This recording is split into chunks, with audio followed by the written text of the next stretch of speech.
러시아 그 형제들이 함께하는 그 국제 다문화 선교학교라는 곳에 가서 다문화 선교의 역사를 제가 연구하는 것을 이렇게 강의를 하였습니다.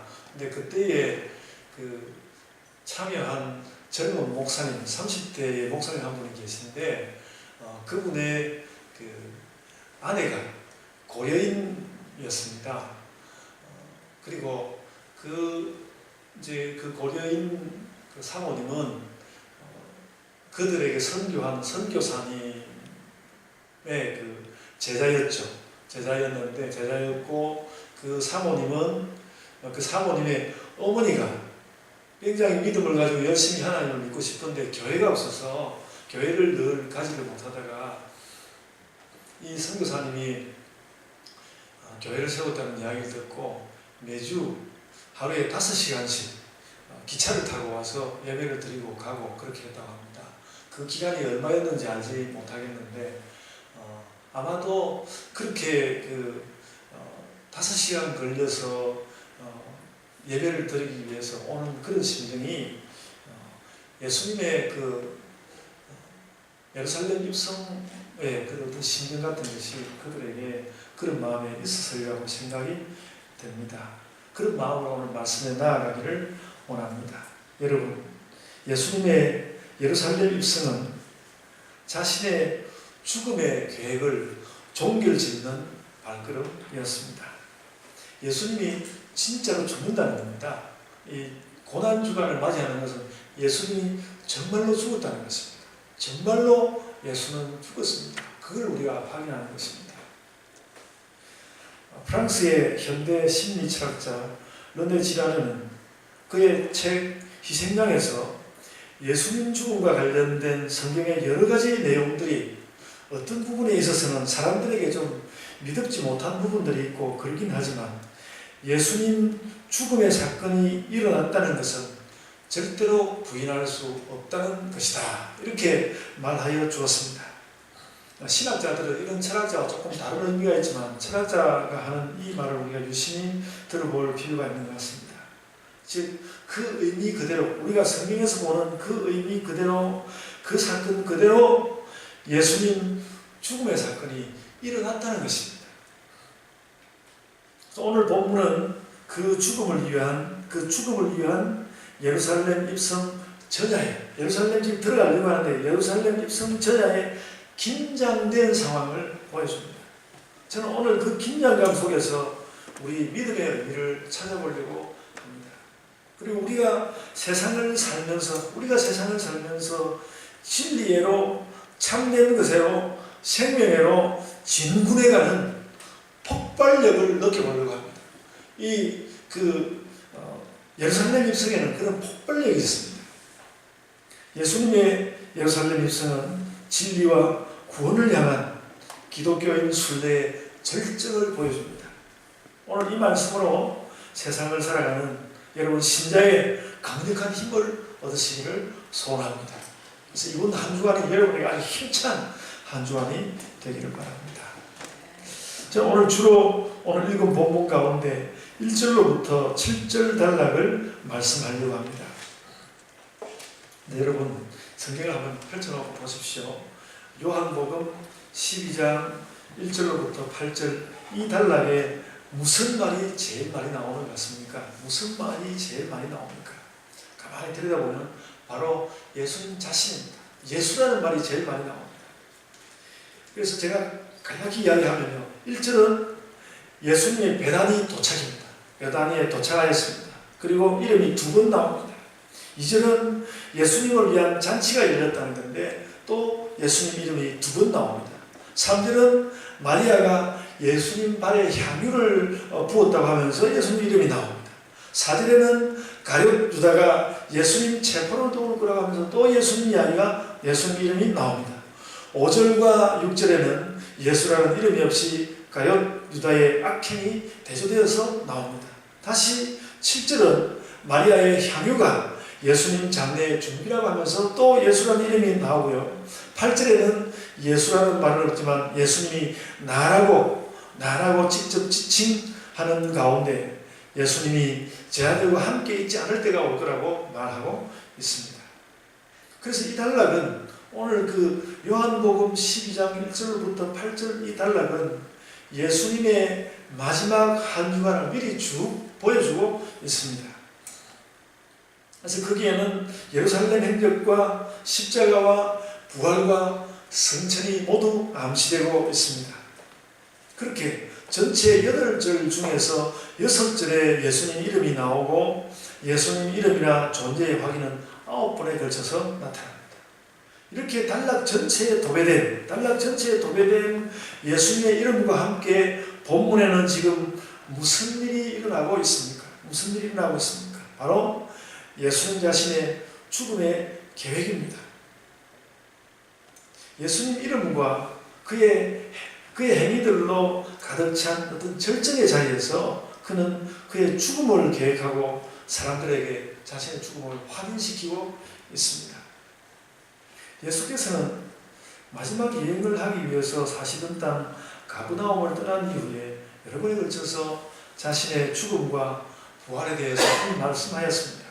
그 긴 여행을 거쳐서 지금 예루살렘 인근 베다니에 도착했는데 지금 예수님이 사람들을 만나고 있는 베다니는 예루살렘 동쪽으로 불과 3km 정도 떨어진 그런 곳입니다. 이 베다니는 예수께서 죽게 될 예루살렘 영적 전투, 예루살렘 전투라고 표현하고 싶은데 예루살렘 영적 전투를 위한 베이스 캠프 역할을 할 곳입니다. 오늘 본문 바로 직전 요한복음 11장 53절과 57절을 보면 특히 아까 이야기한 그 나사로 그 사건 이후로 요한복음 11장 53절과 57절을 보면 대제사장과 바리새인들을 중심으로 예수님을 체포하여서 죽이려는 모의가 돌이킬 수 없는 국면에 들어서고 있습니다. 꼭 이 바리새인들과 대제사장들이 이 예수를 이제는 꼭 죽여야 되겠다. 그렇게 결의를 하는 것이고 그들의 뜻대로 된 것입니다. 거기에 제자 가룟 유다도 가세할 것입니다. 6월절을 앞두고 예루살렘 주변에는 그렇게 예수님의 체포와 죽음에 관련된 일련의 움직임이 숨가쁘게 일어나고 있었습니다. 그것은 가해자들인 대제사장 무리들에게는 테러 혹은 린치의 계획이었습니다. 이거 법적으로 부당한 것입니다. 그러니까 사람들에게 이렇게 사람을 붙잡고 체포하는 것은 그 당시에는 로마 군사들에게만 허용되어 있었는데 이 대제사장들이 자신들의 사병을 보내서 예수님을 잡아가는 테러를 하는 것입니다. 이 숨가쁘게 예수님을 잡기 위한 모의가 일어나는 때에 예수께서는 그 죽음을 피하지 않고 오히려 스스로 예수께서 그 죽음을 계획하고 있습니다. 바리새인과 대제사장이 예수님을 잡고자 해서 그 죽음의 사건이 일어나는 것이 아니라 예수께서 스스로 잡히심으로 이 역사적 사건이 폭로될 것입니다. 바로 그런 역사적인 순간에 베다니 이곳에는 예수님의 신자들이 모여들었습니다. 예수님 신자들이 모여들었습니다.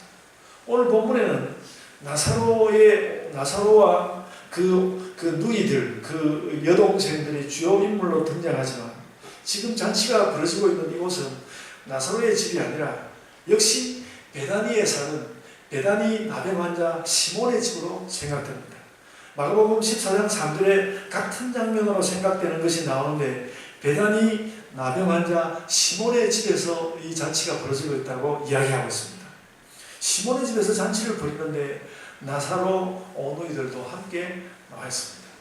나사로는 앉아있고 마르다는 일을 하고, 마르다는 늘 일하죠. 마르다는 일을 하고 마리아는 예수께 향유를 부었습니다.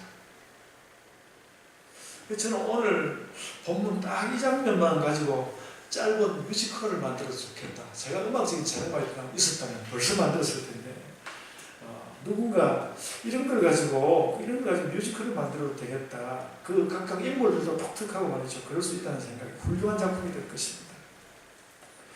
바리새인과 대제사장들이 예수님을 납치할 계획을 하고 있는데 예수께서는 오히려 선제적으로 스스로 죽을 계획을 하고 있고 그 제자들은 원하지 않는 일이지만 그것이 예수께서 꼭 가야 할 길이라면 동참하기 위해서 여기 베다니 나병 환자 시몬의 집에 모여들어 있습니다. 이 사람들은 갈릴리에서 온 사람만도 아니고 예루살렘 사람들만도 아니고 여기저기서 여하간 예수님을 믿는 사람들이 모여든 것입니다.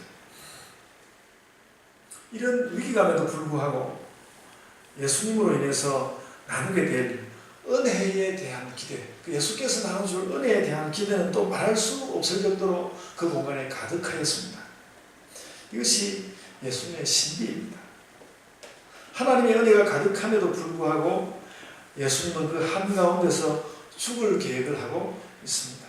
제자들은 그 주위를 다 내다볼 수 없는 모호한 가운데서 은혜의 기쁨은 한편으로 은혜의 그 기쁨이 가득한 한편에 또 자기 죽을 일을 저렇게 천연스럽게 준비하는 선생에 대한 당황스러움, 우리 선생님은 저런 걸 준비하고 있을까 당황스러움, 그리고 어쩌면 테러와 린치가, 그러니까 예수님만 알고 있는 것이 아니라 좀 분위기가 막 그렇게 일어나고 있기 때문에 테러와 린치가 일어날 거라는 불안감, 이런 것들을 함께 느끼고 있습니다.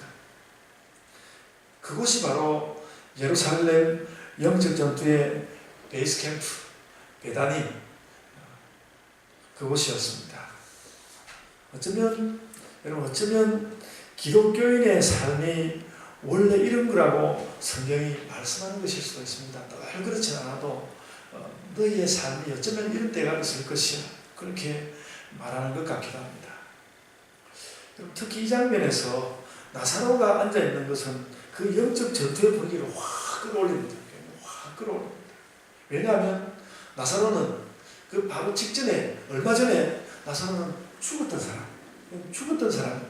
바로 앞 요한복음 7장의 그 죽음과 부활의 기록이 나오거든요.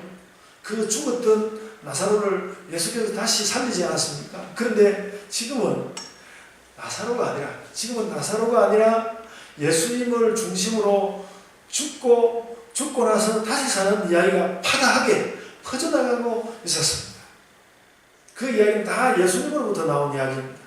예수님이 스스로 죽었다가 다시 살 것을 말씀하면서 지금 움직이고 있는데, 그 모든 활동이 일어나는 한가운데, 그 모든 예수님이 죽었다가 다시 살 거라는 그런 이야기가 파다하게 퍼져나가고 있는 그 한가운데에 죽었다가 살아나는 나사로가 앉아있다는 것이죠.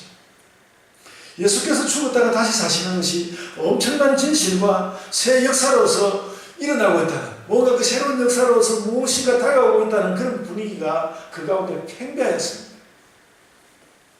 예수님을 체포하려고 하는 바깥 분위기가 심상치가 않고, 그 분위기에 전혀 개의치 않고 한편 예수님은 나를 잡아라고 하면서 죽음 앞에 딱 버티고 서 있었습니다. 그 두 모습이 너무나 대조되고 있었습니다. 그 예민한 시간에 오늘 본문은 어떤 장면을 보도하고 있습니까? 어떤 장면을 이야기하고 있습니까? 베다니 그 집에서 예수 공동체는 지금 그 예민한 시간에 잔치를 벌이고 있습니다. 여러분, 우리는 성경을 이렇게 일어나고 있는 일이라고 생각하고 보니까 그렇지만, 누가 이렇게 예민하게 강한 충돌이 예상되고 무슨 일이 다가올지 모르는 그런 시간에, 누가 이런 예민하고 긴장된 시간에 잔치를 하겠습니까? 잔치 다 하던 잔치도 거듭치워야 되는데 잔치를 벌였습니다. 여러분, 거기서 느낄 수 있습니까? 바로 이 잔치가, 바로 그 베다니에서 벌어지고 있는 그 잔치가 우리의 믿음이고 우리의 삶이고 천국의 표상입니다. 이 잔치는 그런 거예요. 우리는 정말로 그와 같은 세상 가운데서 잔치를 벌이고 있는 것입니다. 예수님은 지금 죽음을 코앞에 두고 천국 잔치를 벌이고 있는 것입니다. 예수님은 이렇게 바리새인들과 대제사장들을 향해서 그렇게 말하는 것이죠. 너희는 지금 테러를 준비하고 있느냐? 우리는 잔치한다. 예수님이 그 제자들과 함께 그러고 있었습니다. 여러분, 예수님과 우리는 그런데 왜 잔치를 합니까? 예수님과 우리는 왜 잔치를 하는 것입니까? 예수님의 모든 행적은 생명이 없는 곳에 생명을 주는 일이기 때문에 잔치를 하는 것입니다. 잔치할 만한 일이지 않습니까? 예수님이 여는 모든 잔치들은 사람들에게 생명을 주는 일이었습니다. 우리는 이 생명 때문에 잔치를 하는 것입니다. 여러분, 지난 금요일 우리 교회 저녁 기도회에 참여한 사람들은 사도행전 2장 23절에서 놀라운 말 하나를 발견하였습니다. 사도행전 2장 23절입니다. 성령 강림 후에 설교를 하던 베드로는 바리새인과 대제사장들이 예수님을 법 없는 자들에게 맡겨서 죽게 했다고 말씀합니다. 법 없는 자들에게 맡겨서 그를 죽게 하였다 이렇게 말합니다. 근데 그 법 없는 자들이란 바로 로마의 지배 세력을 말합니다. 로마의 지배 세력을 말합니다. 제가 그 성경을 다 깜짝 놀라면서 생각해 보았습니다. 여러분, 분위기를 바꾸어서 한번 생각해 보십시오. 로마가 어떤 곳입니까? 로마가 수천 년 세월을 보내고도 잃지 않은 역사적 영예가 있습니다. 로마는 바로 세상 법에 견고한 원천이라는 거죠. 로마는 그런 거, 로마 하면 원래 법을 이야기하거든요. 그래서 로마는 그 어떤 것보다도 법이 특징인 제국이었습니다. 그런 법의 나라 로마를 향하여서 갈릴리, 촌뜨기, 무식자 베드로가 뭐라고 말했습니까? 저 법 없는 자들이라고 이야기했습니다. 저는 베드로의 그 담대함에 정신이 번쩍 들었습니다. 인류 역사 최고의 법의 전당 로마를 향하여서 그것을 명예로 삼는 로마를 향하여서 베드로는 저 법 없는 자들이라고 담대하게 말하였습니다. 하나님의 법이라야 진짜 법이라는 베드로의 그 사상이 너무나 또렷하였습니다. 여러분, 우리가 살면서, 우리가 그리스도를 살면서 이런 통찰이 있어야 합니다. 우리는 베드로의 이 담대한 발언 같은 것을 기초로 해서 우리가 사는 이 세상을 향하여서 저 생명 없는 공간이라고 우리는 말할 수 있어야 합니다. 사람들이 들으면 미쳤다고 하지 않겠습니까? 그런데 베드로는 바로 그 사실을 성령 강림의 교회에서 선언하였습니다. 그러므로 우리는 세상을 향하여서 필요한 때, 세상을 늘 전도하듯이 말하는 것이 아니라 우리가 복음을 잘 전해야 할 필요한 때에는 저 생명 없는 나라라고 외칠 수 있어야 하지 않습니까? 베드로의 설교 배후에는 이런 견고한 자기 확인이 있었습니다. 나는 이런 사람이다. 이제 우리의 생각은, 그래서 이런 것들을 보면서, 이런 내용들을 보면서 우리의 생각은 이런 것입니다. 이제 나는 법 없는 자들에게 법을 외치고 생명 없는 자들에게 생명을 외쳐야 하는데 나는 어떻게 할 것인가? 그래서 예수님을 따라해야 되겠다 싶은데, 예수님을 따라해야 되겠다 이렇게 생각하고 있는데, 예수께서는 무엇을 하는가 하면 예수님이 다른 것을 하는 것이 아니라 예수님을 따르는 자들을 다 모아가지고 잔치를 벌였습니다. 그래서 여러분, 우리도 이 땅을 살아가면서 잔치를 벌여야 되겠습니다. 우리가 자꾸 사람들에게 잔치를 벌려줘야 되겠습니다. 예수님의 신자들과 예수님을 죽이려고 하는 자들이 칼날처럼 마주 서 있는데, 바로 그 부분에서 예수님은 잔치를 벌였고 거기서 공동체가 그 잔치에서 힘을 얻었습니다. 예수님 잡는 일에 협조한 가룟 유다가 예수님의 떡그릇에 함께 손을 올렸지만 그래도 잔치는 계속되었습니다. 여러분, 우리가 이렇게 주일마다 모여서 예배를 드리는 이것이 잔치입니다. 그래서 우리는 잔치인 이 예배를 늘 생명이 넘치는 것이 되게 해야 합니다.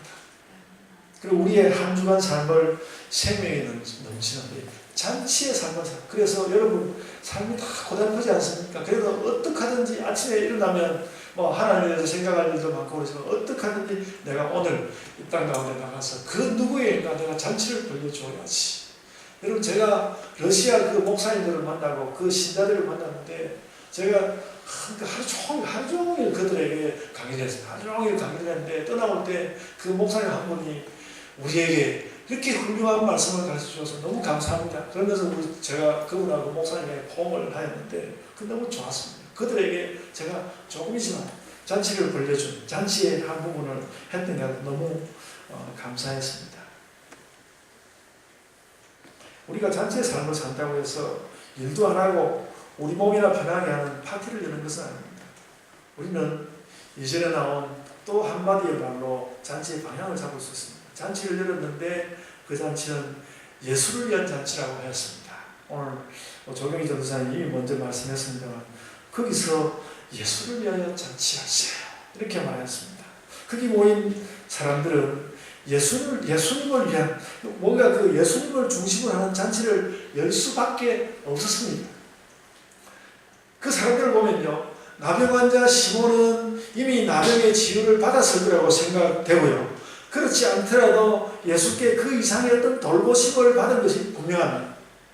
그리고 그 마르다라는 여자는 말입니다. 마르다라는 그 여자는 기회만 되면 예수께 음식을 대접하고 싶어하는 아주 사랑스러운 여자였습니다. 마리아는 또 그 언니와는 달리 예수님의 말씀에 늘 깊이 빠져들었고 예수님이 누구인지 그 주변에 있는 그 누구보다도 아주 분명하게 아는 사람이었습니다. 그리고 나사로는 새로 그 며칠 전에 육신의 새 생명을 얻은 그런 사람입니다. 그리고 예수님과 3년을 함께 지낸 제자들이 거기에 다 있었습니다. 이들은 모두 다 예수님을 위해서 잔치를 할 수밖에 없는 그런 사람들이었습니다. 우리도 그런 사람들입니다. 우리는 베드로 이런 사람들이 전혀 뒤지지 않습니다. 베드로 한 3년 있었지만 우리는 지금 40년, 50년 됐는데 그렇지 않습니까? 우리도 그런 사람들입니다. 여러분, 요즘 연예인들과 재벌 후예들이 난장판을 벌이는 사건 수사가 한창입니다. 그들이 잔치했죠. 그들 나름대로 잔치를 했습니다. 그들은 그 잔치에 흠씬 빠졌던 것이 분명합니다. 그래서 우리는 이들을 비난할 수 있습니다. 나쁜 놈들이라고 우리 비난할 수 있고 욕할 수 있습니다. 그런데 우리가 돌아볼 것이 있는데 말입니다. 우리 오늘날 교회가 이들의 그 클럽의 잔치 이상의 잔치를 보여주고 있습니다. 여러분, 아주 그 부끄러운 이야기지만 제가 거기에 나오는 한 여자인이 그 텔레비전에 나올 때 그 사람을 뛰어놀고 그런 것이 얼마나 보기가 좋은지 나도 저렇게 놀아봤습니다. 사모를 보고 맨날 나도 저렇게 한번 놀아봤습니다. 그렇게 이야기했는데 그 사건 터지는 거고 다시는 내가 그런 말 해서는 안 되겠다. 그게 아니구나.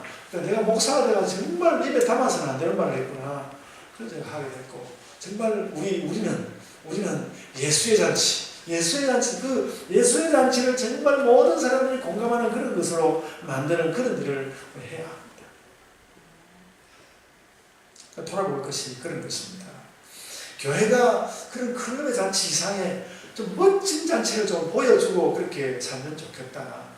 그런 것을 잊어버리지 말고 살았으면 좋겠습니다. 그런 면에서 오늘 이 베다니의 잔치는 그런 능력이 있는 잔치였습니다. 대단한 능력을 가진 잔치였습니다. 그래서 우리는 그래서 그런 능력의 잔치를 느끼면서 우리는 베드로 사도처럼 그렇게 말할 수 있어야 할 것입니다. 저 바깥 세상의 법은 법이 아니야. 저 법이 없는 곳이야. 저 바깥 세상의 생명은 생명이 아니야. 내가 가진 생명은 당신이 가진 생명과 같지 않아. 여기 우리가 벌이고 있는 이 잔치가 바로 진리야.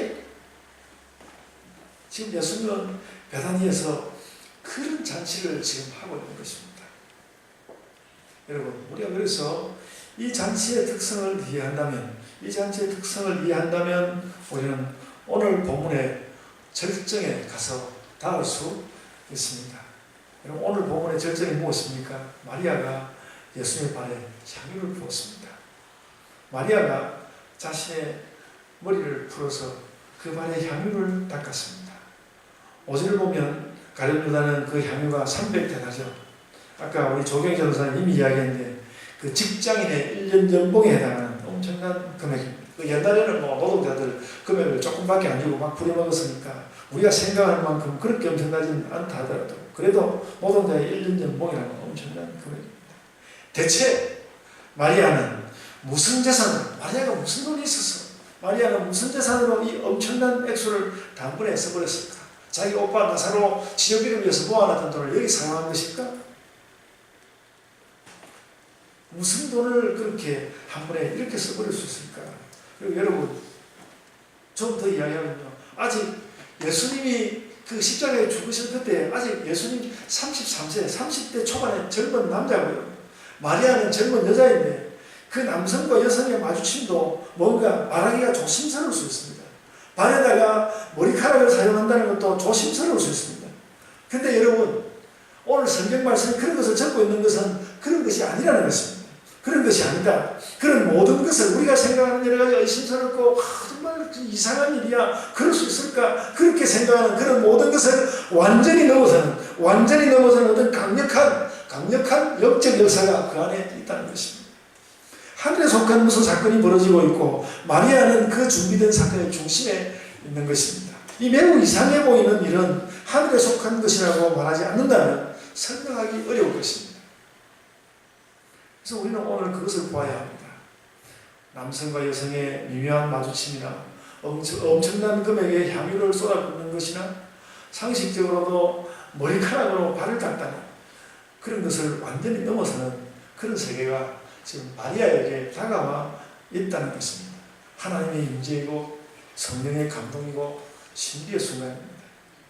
여러분도 이런 순간을 만나시길 바랍니다. 우리도 이런 순간을 만납시다. 마리아는 그렇게 내 마음의 예수를, 그러니까 내 마음의 예수를 마리아가 그렇게 표현해 낸 것입니다. 그래서 여러분 3절에 뭐라고 했습니까? 향유 냄새가 가득하더라. 향유 냄새가 가득하더라. 이 향유 냄새는 잔치를 가득 채웠습니다. 마리아 그 향미와 함께 마리아의 신앙이, 마리아의 믿음이, 마리아가 목격했던 신비가 그 예배 공간을 가득 메웠다는 것입니다. 여러분, 우리도 그래야 합니다. 오늘도 내가 내 믿음으로 이 공간을 가득 채워야 되겠다. 내 믿음의 향기로 이 공간을 가득 채워야 되겠다. 다음 주에는 또 부활절이라서 제가 또 모든 사람들을 한번 불러 모으려고 하는데, 그렇게 불러 모으지 않아도 내가 이 공간을 내가 내 믿음으로 향기가 크게 내 신앙의 향기를 가득 채워야 되겠다. 그런 마음을 우리가 가져야겠습니다. 여러분, 여기까지가 바로 예수님 자신의 죽음의 계획과 그 공동체의 반응입니다. 예수님의 결의와 신자들의 믿음은 죽음의 두려움을 그렇게 뭉개버렸습니다. 그러니까 이미 이 잔치에서 그 로마 병정들과 대제사장들을 이길 수 있는 그런 잔치의 힘을 예수께서 얻으셨습니다. 물론 나중에 또 겟세마네에 가서 고통스럽게 기도하는 시간이 오긴 하지만 엄청난 힘을 얻었습니다. 예루살렘 입성전야 베다니의 잔치는 이렇게 예수님의 구원 계획과 신자들의 신앙으로 채워졌습니다. 이제 그것을 기초로 해서 예루살렘 영적 투쟁은 완성에 이를 것입니다. 우리 믿음의 순례는 바로 이 영적 투쟁을 뒤따르는 것입니다. 그래서 그 베다니에서 일어났던 그 뒤를 우리가 따라가는 것이죠. 이제 나귀 새끼를 타고 예루살렘으로 들어가는 예수님을 향하여서 사람들은 호산나 호산나 찬양할 것입니다. 구원하소서 구원하소서. 이 말이, 그렇게 하는 그 말이, 호산나 그 찬양이 테러와 린치와 살해를 이기는 그런 이 공동체의 힘이었습니다. 그것이 바로 예루살렘 입성 사건의 전모입니다. 죄와 악과 사단과 또 세상 삶의 어려움과 고통이 우리를 향하여서 그런 테러와 린치와 살해를 계획했다 할지라도 우리는 그것을 이기고 예수님이 하시던 이 행진을 계속하여 가야 하는 것입니다. 구원하소서 호산나. 그래서 우리도 그 예루살렘 입성할 때에 들리던 그 호산나 그 찬송을 늘 우리의 마음 가운데 챙기면서 구원하소서 주여, 구원하소서 주여, 구원하소서, 그 소리를 우리 심령 가운데 가득히 하여서 예수님이 예루살렘을 향하여 나아가는 그 행진을 우리의 삶 가운데 계속하여 가야 하는 것입니다.